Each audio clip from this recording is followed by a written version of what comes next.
교독하도록 하겠습니다. 사무엘하 12장 13절에서 15절 하나님 말씀입니다. 다윗이 나단에게 이르되 내가 여호와께 죄를 범하였노라 하매 나단이 다윗에게 말하되 여호와께서도 당신의 죄를 사하셨으니 당신이 죽지 아니하려니와.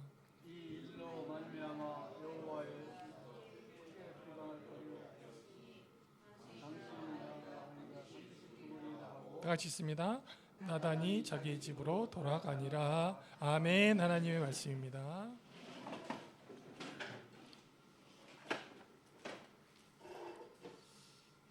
성도 여러분 반갑습니다. 사랑하는 성도 여러분, 우리가 성경을 보면서 자주 오해하는 것이 하나 있습니다. 바로 하나님이 구속사를 이어가는 인물들이 완벽하고 모범적일 것이라는 착각입니다. 하지만 오늘 본문은 그 착각을 철저히 깨트립니다. 하나님은 완전한 사람을 통해 일하시는 분이 아닙니다. 하나님은 부족하고 연약한 사람을 통해서 당신의 완전한 역사를 이루시는 분입니다. 오늘 우리가 만난 다윗과 밧세바 그리고 그 사이에 태어난 솔로몬의 이야기가 바로 그 증거입니다. 밧세바가 모든 기독교 여성의 롤 모델이 될 필요는 없습니다. 그녀는 정치적 야심이 있었고 어떤 면에서는 그냥 평범한 여인이었습니다. 솔로몬이 왕이 된 건 역시 그의 미덕 때문이 아닙니다. 그것은 철저히 다윗 집안의 권력 투쟁 속에서도 일하시는 하나님의 주권적인 은혜의 결과였습니다. 오늘 본문은 다윗이 죄악 가운데서 어떻게 다시 하나님의 은혜를 붙잡게 되는지, 그리고 하나님은 그 죄를 어떻게 다루시는지를 보여줍니다. 말씀을 통해서 우리를 향한 하나님의 본심을 깨닫는 시간 되시기를 간절히 소망합니다. 먼저 진정한 회개와 죄를 대신 짊어주시는 대속의 은혜에 관한 말씀인데요. 13절 하나님 말씀입니다. 다윗이 시작. 다윗이 나단에게 이르되 내가 여호와께 죄를 범하였노라 하매 나단이 다윗에게 말하되 여호와께서도 당신의 죄를 사하였으니 당신이 죽지 아니하려니와. 지난 시간에 나단이 다윗의 죄를 정확하게 이렇게 말합니다. 당신이 바로 그 사람입니다 하면서 다윗의 죄를 들춰냅니다. 그에 대해서 다윗이 이제 나단에게 하는 말이에요. 13절에 보면 내가 여호와께 죄를 범하였노라. 원문을 보면 그냥 두 단어예요. 제가 죄를 졌습니다. 죄질에 비해서 너무 짧은 고백처럼 보이시지 않습니까? 다윗이 어떤 죄를 지었습니까? 자기의 장수를 죽이고 그의 아내를 빼앗았잖아요. 보통 사람들은 용서를 빌 때 피해자에 대한, 내가 가해자고 피해자에 대한 보상을 해주거나 아니면 그 피해자에게 구체적인 조치를 먼저 생각하면서 용서를 비는데 다윗은 제가 하나님께 죄를 범하였나이다 이렇게 짧게 회개를 끝내는 것처럼 보입니다. 하지만 여러분, 이 짧은 고백이 진짜입니다. 본문은 왕이 선지자에게 굴복하는 장면을 말하고 있는 거예요. 다른 왕들이었다면 자신의 치부를 드러낸 선지자를 그 자리에서 죽였을 것입니다. 그러나 다윗은 하나님 앞에 엎드렸습니다. 나단 선지자는 그 말을 듣고 즉시 선포합니다. 여호와께서 당신의 죄를 사하셨습니다. 여기서 사하셨습니다 라는 말의 히브리 원어를 보면 이런 뜻이 있어요. 죄의 책임을 지나가게 하다, 죄 책임을 넘겨주다라는 뜻이 있습니다. 이 다윗이 지은 죄가 하나님이 용서하셨다고 해서 그 죄들이 전부 다 증발해서 깨끗하게 사라지는 게 아닙니다. 그런 뜻이 아니라 그 다윗이 지은 죄의 책임을 다윗에게서부터 다른 누군가로 넘어갔다는 뜻입니다. 그 사했다, 용서했다는 뜻이 그 뜻이에요. 14절을 보시죠. 누가 그 죄를 감당하는지 같이 읽습니다. 시작. 이 일로 말미암아 여호와의 원수가 크게 비방할 것을 얻게 하였으니 당신의 나이가 반드시 죽으리이다 하고, 여기 보시면 당신의 아이가, 당신이 낳은 아이가 반드시 죽으리다. 자, 이게 다윗이 죄를 범하고 하나님이 용서를 하셨으나 대신 다윗의 아이가, 아무 죄 없는 아이가 대신 죽는 것입니다. 여러분, 이것이 죄의 무서움입니다. 하나님은 다윗을 용서하셨습니다. 하지만 죄가 뿌린 씨앗, 그 인과응보의 결과를 남습니다. 나단은 당신의 죄 때문에 당신의 아이가 죽을 것이라고 말을 합니다. 그 이후에 어떻게 됐나요? 15절 보시죠. 15절에 나단이 자기 집으로 돌아가니라. 우리아의 아내가 다윗에게 낳은 아이를 여호와께서 치심에 심히 앓는지라. 여러분은 이 말씀 속에서 십자가를 보셔야 합니다. 율법에 따르면 죄의 대가는 사망이었어요. 누군가는 그 죄의 짐을 져야 합니다. 다윗의 죄를 대신해 아무 죄 없는 갓난아이가 죽게 됩니다.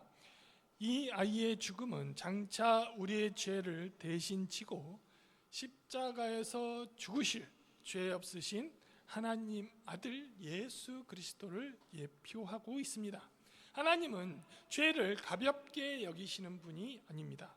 우리를 용서하시기 위해서 가장 아픈 대가를 치르시는 분이 하나님이세요. 그분이 바로, 그 대가를 치르신 분이 바로 예수 그리스도이십니다.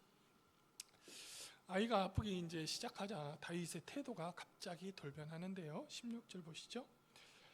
다윗이 그 아이를 위하여 하나님께 간구하되 다윗이 금식하고 안에 들어가서 밤새도록 땅에 엎드렸으니, 다윗이 왕의 체면을 다 버리고 맨 땅에 엎드려서 금식하면서 7일 동안 웁니다.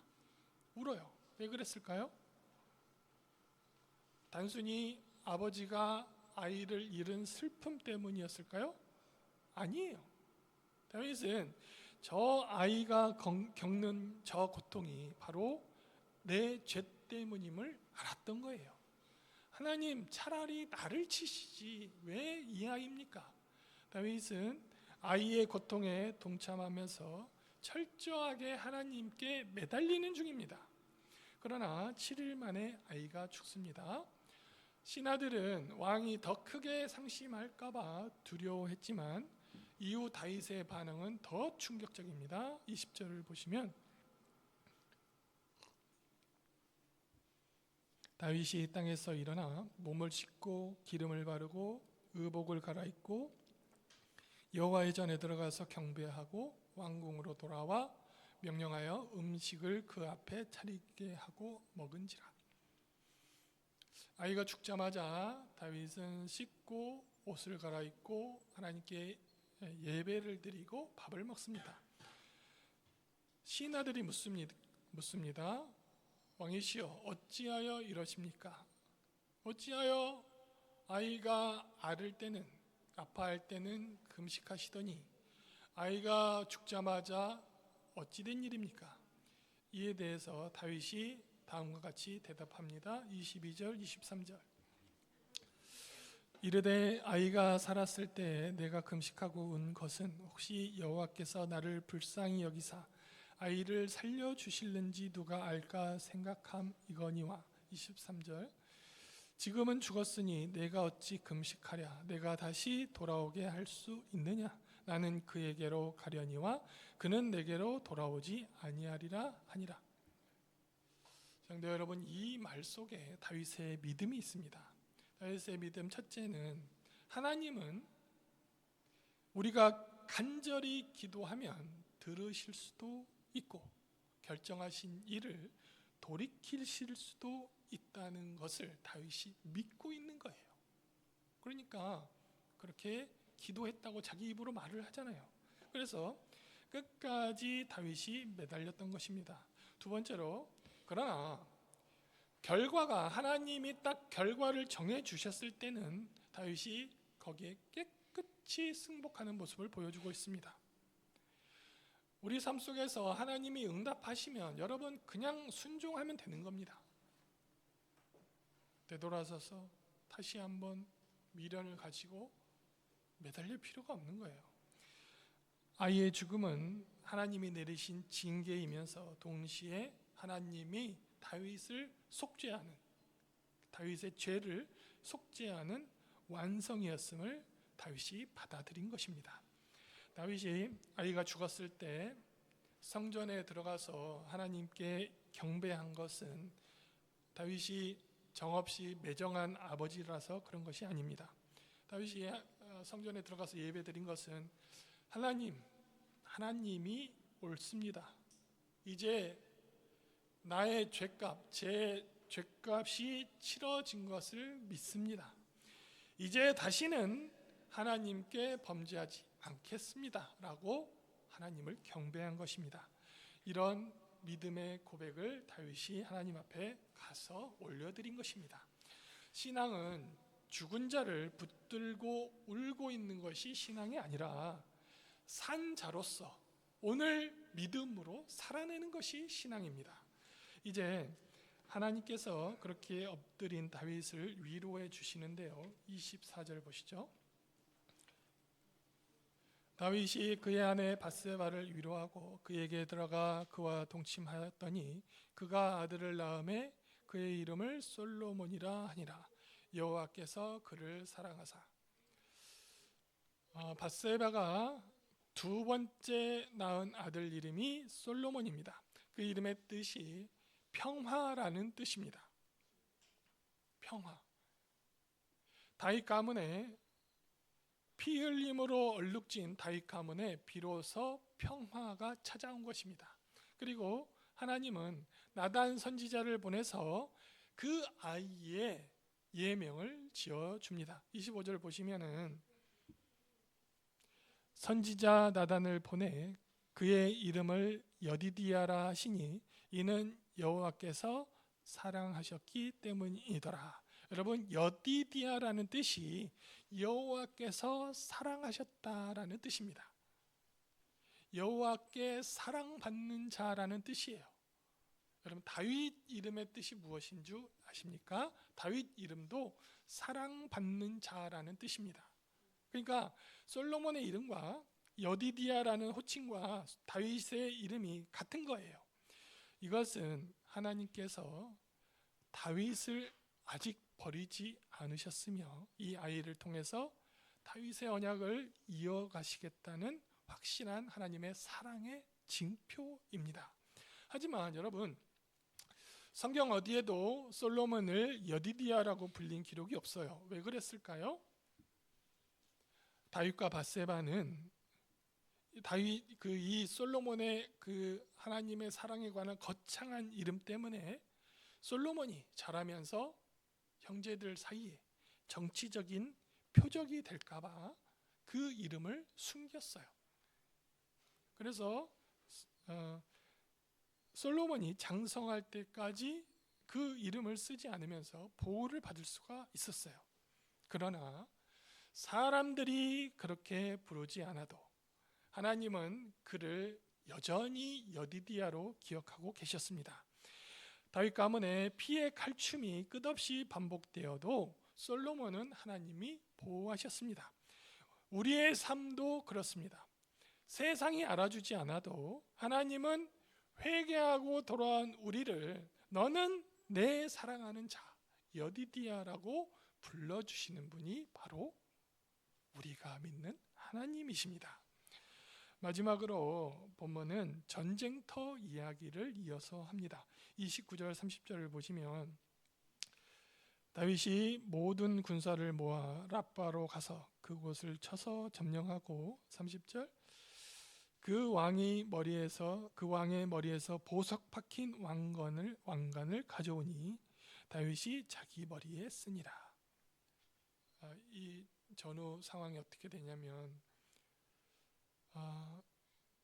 요압이 랍바를 칩니다. 그리고 전쟁 승리가 임박했어요. 그때 자기가 왕을 죽이고 그 전쟁의 승리를 취하는 것이 아니라 자신의 왕 다윗에게 전령을 보냅니다. 그래서 왕이시여 여기에 오셔서 왕의 수급을 취하십시오 이렇게 제안을 합니다. 요압 장군이 다 차려놓은 밥상에 다윗이 숟가락만 얹는 겁니다. 요압은 다윗에게 와서 점령하지 않으면 내가 왕처럼 사람들 눈에 보이게 될 것입니다 라면서 은근한 압박을 가했습니다. 다윗의 권위가 예전과 같지 않은 것이죠. 도덕적으로 실패한 정권은 이처럼 누수 권력을 가져옵니다. 하지만 그럼에도 하나님은 어떻게 하셨습니까? 다윗의 머리에 왕관을 씌워주십니다.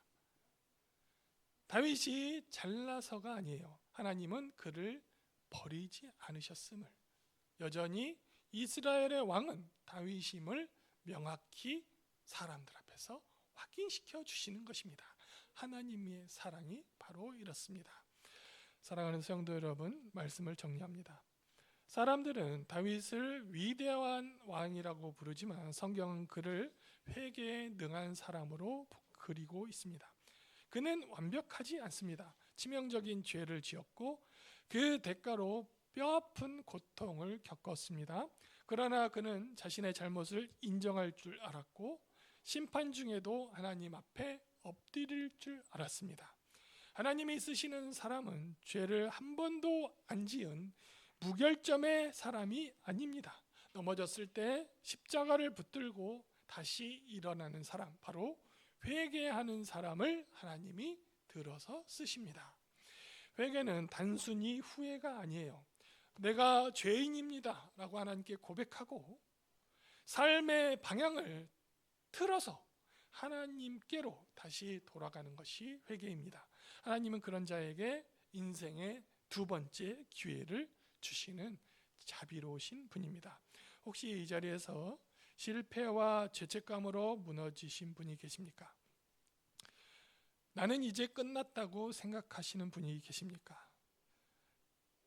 하나님은 다윗에게 찾아오셨습니다. 그분이 오늘 여러분에게도 찾아오실 것입니다. 우리의 죄를 대신 지신 예수 그리스도를 바라볼 수 있어야 합니다.